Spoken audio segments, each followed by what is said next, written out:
I said right then, I said, okay, Trump ain't gonna say no more shit that throw me off guard.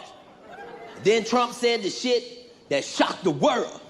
You was watching the news, had your breakfast blunt, and it scared you and your breakfast blunt.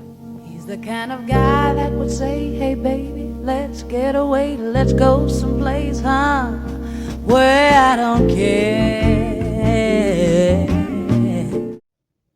Hey, what's up, you guys? This is WD3. This is your Hill Report News Break. Well, today, a great Monday. If you guys know me, you know that I love Monday. Monday is a chance to make your mark on the world, reset your impact for the week, and start your plan. And guess what? You're going to execute it. This is your week. But what I want you all to know, definitely stay positive. I know the national mood is kind of negative right now. You got wars going on all over the place. You got a lot of you guys are freaked out by seeing army troops in your cities when you're used to seeing maybe police. But these are interesting times. And it seems like during interesting times, during times of uncertainty, during times of unrest, it seems that President Donald Trump always seems to say the wrong thing to really add tender fuel to the fire. He recently, from the White House podium, it offended the heck out of Governor Moore in Maryland. And frankly, anyone who really works with youth and tries to make an impact and really tries to make society better. When you hear the president of the United States call the youth of America, dare I say he was talking about black youth, call them natural born killers. Yeah, Donald Trump calls black youth natural born killers. You know, pretty profound statement coming from the president of the United States. It's pretty divisive and intended to push forward an agenda by having you focus on the negative and demonizing. Remember, they ignore you, then they demonize you, then they destroy you. So they ignored the problem long enough, and it would have taken some finances and resources to actually fix the problem. You know, people who are poor and starving are going to go get food by any means necessary.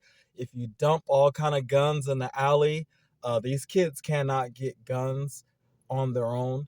If you are using KKK to dump guns in the alley to watch youth kill one another, I saw a Grand Master of the KKK talk about how the other members were scared that if you dump guns in Chicago, they're going to take those guns and kill white people. And they were like, no, these people are so brainwashed, they're going to take these guns and kill each other. Now, sad stuff. Check out what I'm talking about. You guys be the judge, not me, of what the president says, natural born killers, about our youth of America. You know, bad tone, bad look, definitely lacking leadership in some of his statements, especially this one. We'll be right back. Hardcore. They're not going to be good. In 10 years, in 20 years, in 2 years, they're going to be criminals. They were born to be criminals, frankly. They were born to be criminals, and they're tough and mean, and they'll cut your throat, and they won't even think about it the next day. They won't even remember that they did it. Speak directly to our children as well. And please hear me loud and clear. Do not listen to what Donald Trump called you yesterday. When the president from the Oval Office calls you natural born killers, children who are born to be violent, I say this: I respect the office, but I will never honor ignorance. To our children, you are loved and you're needed. To our children, we believe in you and we invest in you. To our children, we love you and we are going to honor every God-honored potential that you have. To our children, there's nothing we won't do to keep you safe. To our children, We love you, and we are going to make sure that you are never bullied. And I don't care what position they hold. Because I want to be clear, if I listened, when I was coming up, if I listened to the tropes and to the trolls, if I listened to the haters and the heartless, if I listened to the Archie Bunker mindset and the dog whistling, if I spent my time focusing on those people who did not love me instead of focusing on those people who do, I would never be the 63rd governor of the state of Maryland and the only black governor in the United States of America. In 1927, Donald Trump's father was arrested at a KKK rally in Queens. A New York Times article from June 1927 saying that Fred Trump was named among 7 men who were arraigned following a free-for-all between 1,000 Klansmen and 100 policemen. The article states that Fred Trump of 175 to 20 for Devonshire Road, Jamaica, was discharged. A follow-up article by the Washington Post noted this address matched records from the 1930 census. This seems on brand for a father and son who were sued by the United States Justice Department in the 1960s for refusing to rent to black people. Donald Trump is racist, as was his father and grandfather. So welcome back, you guys. Hopefully, this is WD3 Hill Report News Break. Hopefully you guys learn a little more context about the roots of each individual involved in this story. Shout out to Governor Moore.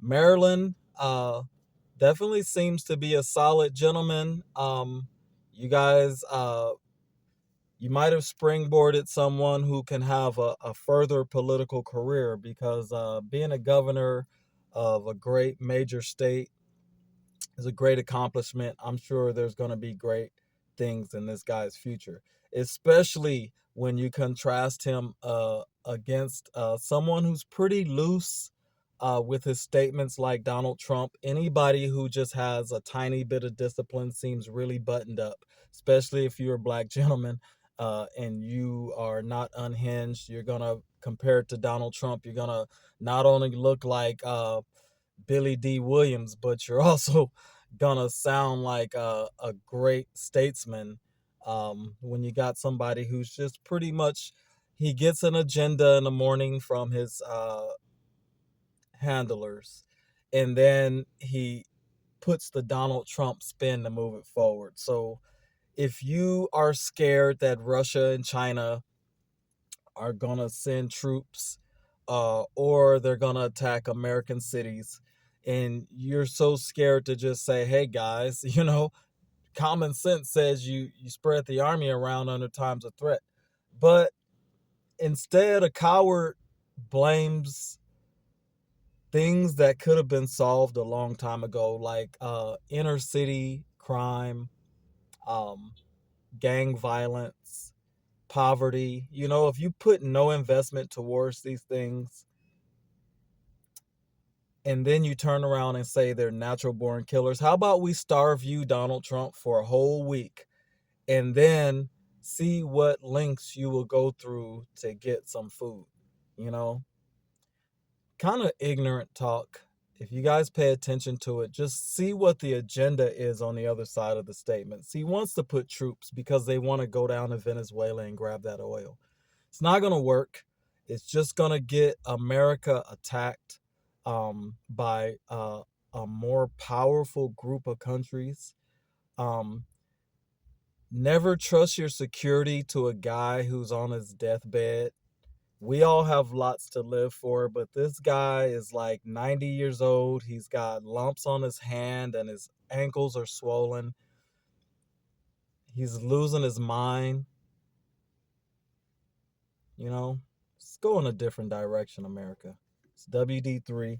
Do you guys think that America's youth are natural born killers? We're out.